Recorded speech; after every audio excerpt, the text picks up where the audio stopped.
My daily lesson চ্যানেলের পক্ষ থেকে সকল শিক্ষার্থী, শিক্ষক, শিক্ষিকা ও অভিভাবকগণকে স্বাগতম ও শুভেচ্ছা জানিয়ে আজকে আমরা শুরু করতে যাচ্ছি অষ্টম শ্রেণী বাংলা যে 2025 সালে যে সাহিত্য কণিকা বইটা আছে, এখানে দ্বিতীয় অধ্যায়ে একটা প্রবন্ধ আছে। প্রবন্ধটার নাম আমরা দেখতে পাচ্ছি ভাব ও কাজ, লিখেছেন হচ্ছে কাজী নজরুল ইসলাম। তো এই প্রবন্ধে আজকে আমরা যে বহু নির্বাচনী প্রশ্ন উত্তর নিয়ে কাজ করব। তো তার আগে আমার এই প্রবন্ধে এই অধ্যায়ে যে দুইটা লেসন আছে, অবশ্যই তোমরা দেখে নিবে। যারা এখনো দেখো নাই অবশ্যই তোমরা দেখে নিলে যে আমাদের এই বহু নির্বাচনী যে প্রশ্ন উত্তরে নিয়ে যে আজকে আমরা কাজ করবো, সেখানে তোমাদের বুঝতে জানতে আরো সুবিধা হবে, হ্যাঁ, সহজ হবে আর কি। হ্যাঁ, তো আরেকটা কি মেসেজ হচ্ছে যে এই যে লেসনে এই যে বহু নির্বাচনী প্রশ্নে এখানে দুইটা ফাইল আছে। হ্যাঁ, তো বহু নির্বাচনী 1, বহু নির্বাচনী 2, এই দুইটা ফাইলটা তোমরা অবশ্যই আমার এই ভিডিও লিংকে, যে ভিডিও ডেসক্রিপশনে লিঙ্কটা দেওয়া থাকবে, সেই লিঙ্ক থেকে তোমরা সম্পূর্ণ ফ্রিতে পিডিএফটা ডাউনলোড করে নিতে পারবে। হ্যাঁ, তো আমরা শুরু করার আগে শিক্ষার্থী বন্ধুরা, তোমরা যারা আমার এই চ্যানেলটা এখনো সাবস্ক্রাইব করো নাই অবশ্যই এখনো তোমরা সাবস্ক্রাইবটা করে ফেলো।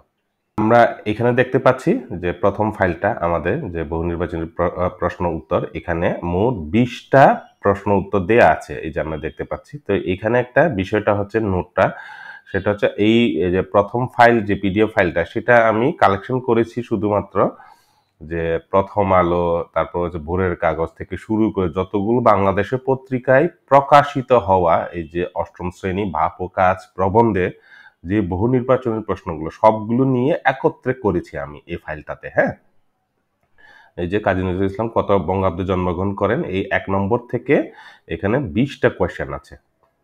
এই যে 20টা কোয়েশ্চেন, এই যে আমরা দেখতে পাচ্ছি এখানে সঠিক উত্তর সহ দেয়া আছে।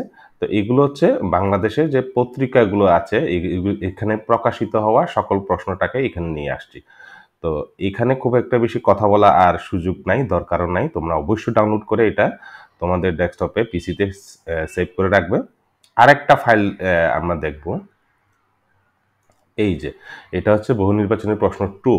হ্যাঁ, তো এখানে আমি মোটামুটি 50টা প্লাস 20টা 70টা কোয়েশ্চেন উত্তর, বহু নির্বাচনী প্রশ্ন উত্তর আছে এখানে শিক্ষার্থী বন্ধুরা। হ্যাঁ, তো প্রথমে তোমরা দেখতে পারবা তোমাদের যে বইয়ে যে 3টা বহু নির্বাচনী প্রশ্ন ছিল, এই যে ভাব ও কাজ লেখাটি কোন ধরনের সাহিত্য, তারপর সে ভাবাবেশে কর্পূরের মতো উড়িয়া যায়, তারপর হচ্ছে আরেকটা এই যে ভাবে সুরা পান করো ভাই কিন্তু জ্ঞান হারায়ও না। হ্যাঁ, এই 3টা কোয়েশ্চেন সহ এই যে উত্তরগুলো দেওয়া আছে, এই যে রাইট মার্কে, হ্যাঁ, এই যে ব্লু কালারে।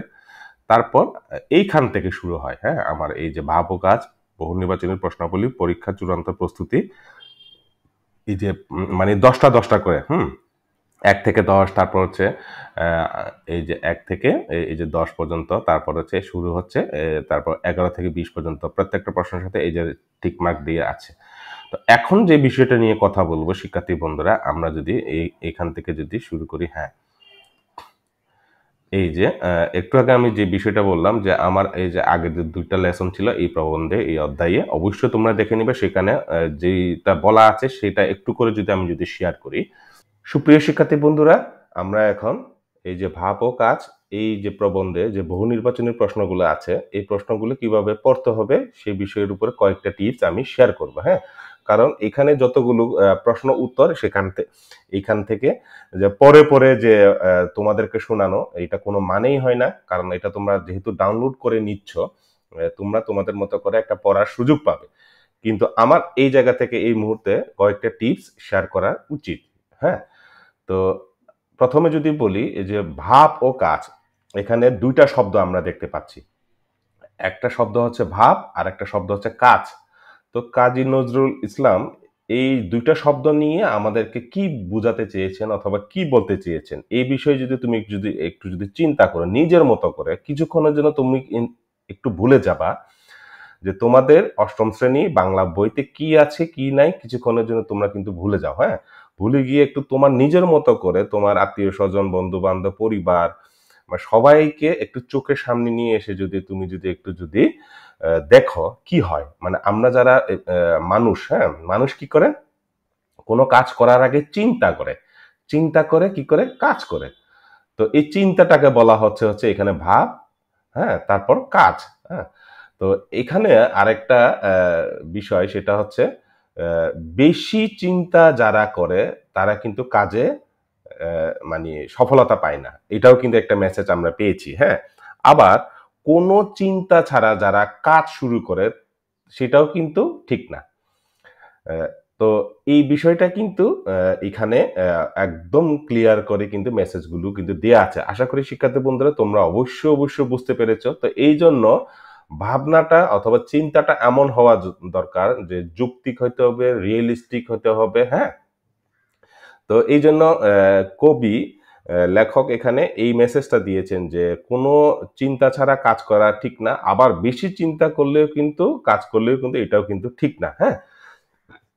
এই যে সবকিছু মিলে এই বিষয়টা তোমার নিজের জীবনের সাথে মানে এইভাবে মিলিয়ে দেখলে সবকিছু কি হয় একদম পানির মতো পরিষ্কার হয়। তো মেসেজটা ছিল এটাই।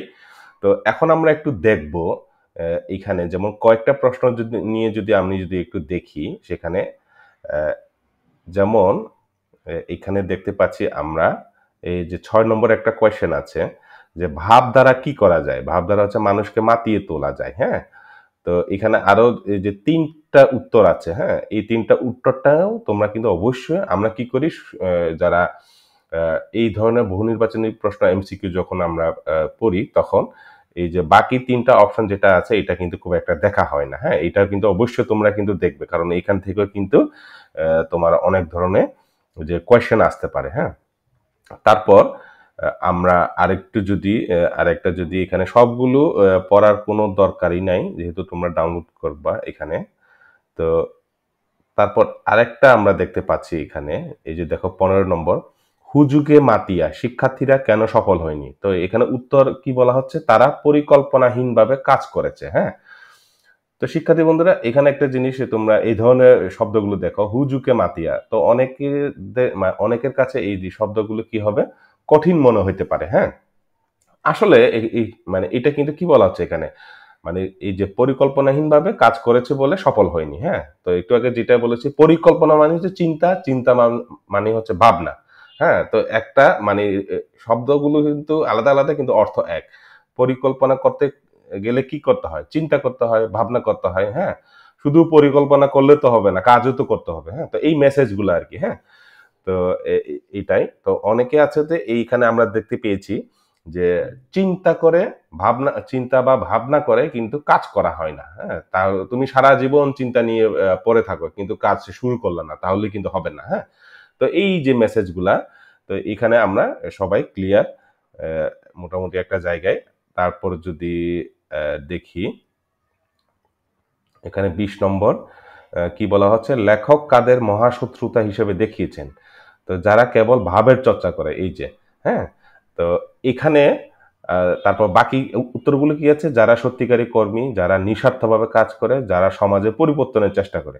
তো শিক্ষার্থী বন্ধুরা এই যে খ, গ, ঘ ৩ টা যে উত্তর দেয়া আছে, হ্যাঁ? এগুলো কিন্তু সবগুলো কিন্তু কাজ। যারা সত্যিকারের কর্মী, মানে সত্যিকারী কর্মী কি করে? কাজ করে। শুধু তারা কিন্তু ভাব নিয়ে বসে থাকে না। তারপর যারা নিঃস্বার্থভাবে কাজ করে, যারা সমাজ পরিবর্তনের চেষ্টা করে, হ্যাঁ? তাহলে এখানে মহাশত্রুতা হিসেবে দেখিয়েছেন কাকে? যারা কেবল ভাবের চর্চা করে। এইটাই হচ্ছে তোমাদের এই ধরনের পড়ার সময় টিপস গুলা কিন্তু এইভাবে কিন্তু কাজে লাগাতে হবে, হ্যাঁ?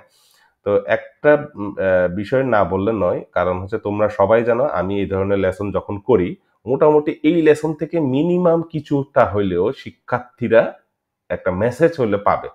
কারণ আমি তো এখানে মানে এই যে বহু নির্বাচনী প্রশ্ন নিয়ে কাজ করছি, কথা বলছি এখন। এইখানে যদি আমি প্রত্যেকটা প্রশ্ন শুধু প্রশ্নটা বলবো, তারপর উত্তরটা বলবো, তাহলে তোমরা কিছুই শিখতে পারলা না। মানে আমাদের মেক্সিমাম যে ভিডিওগুলোতে কি হয় ইউটিউবে কারণ তোমরা সবাই জানো যে আমি একটা লেসন তৈরি করার আগে ইউটিউবে যতগুলো ভিডিও আছে সবগুলো মোটামুটি একটু দেখার চেষ্টা করি কি আছে কি নাই এখানে কি ঘাটতি আছে, হ্যাঁ? যেমন আমি যদি এইভাবে যদি ভিডিওটা করতাম এই যে দেখো তোমরা একটু যে ২১ নম্বরে আমরা কি দেখতে পাচ্ছি ভাবের সুরা পান করতে বললেও লেখক কি করতে নিষেধ করেছেন? তো উত্তর আমরা দেখতে পাচ্ছি জ্ঞান হারাতে। হ্যাঁ, তারপর ২০ নম্বর কি বলা আছে? এইভাবে যদি বলি তাহলে শিক্ষার্থী বন্ধুরা তোমাদের মানে এক কান দিয়ে শুনবা তোমরা আরেক কান দিয়ে বের হয়ে যাবে। তো মেক্সিমাম ইউটিউবে যখন আমরা সার্চ করি এই টাইপের আমরা যে সবগুলো না হলেও বেশিরভাগ কিন্তু ভিডিও লেসনগুলো কিন্তু এইভাবে কিন্তু আমরা দেখি, যেটা সবচেয়ে দুঃখজনক। হ্যাঁ, তো এটা মানে ওই পথে আর বেশি না আগানোটাই ভালো। এবার আমরা দেখি এখানে একটু যদি বলি, লেখকের মতে কর্মীর অভাবে কি ঘটে। হ্যাঁ, এখানে যদি লেখক বলতে কে এখানে কাজী নজরুল ইসলাম, তো কর্মীর অভাবে কি ঘটে মানে শুধু মানে কি বলবো, কর্মী বলতে যারা কাজ করে। হ্যাঁ, তো এই কাজ করা মানুষ যদি দেশে অথবা পৃথিবীতে যদি না থাকে তাহলে কি হবে? শুধু ভাবনা নিয়ে থাকার মতো মানুষ অনেক। হ্যাঁ, তাহলে ত্যাগীরা উৎসাহ হারিয়ে ফেলবেন এখানে। এই যে তাহলে এই যে তোমরা দেখবা এই যে মানুষ দায়িত্বশীল হয়ে উঠে, তারপর তরুণরা বেশি উদ্যমী হয়, এইগুলো সাথে এই কথাগুলো তোমরা কিন্তু শুধুমাত্র সঠিক উত্তরটা নিয়ে তোমরা মনে রাখলে কিন্তু হবে না। হ্যাঁ, এখানে দেখো বাকি এই যে খ নম্বর প্রশ্নটা ছাড়া বাকি এই যে ক, গ, ঘ, হ্যাঁ, এই প্রশ্নগুলো কেন মানে এই প্রশ্নের উত্তর না, কারণ এই বিষয়টা নিয়ে তোমরা কিন্তু এইভাবে কিন্তু একটা চিন্তা এইভাবে করতে পারবে। হ্যাঁ, তো মোটামুটি আর এখানে খুব একটা বেশি বলার দরকার নাই।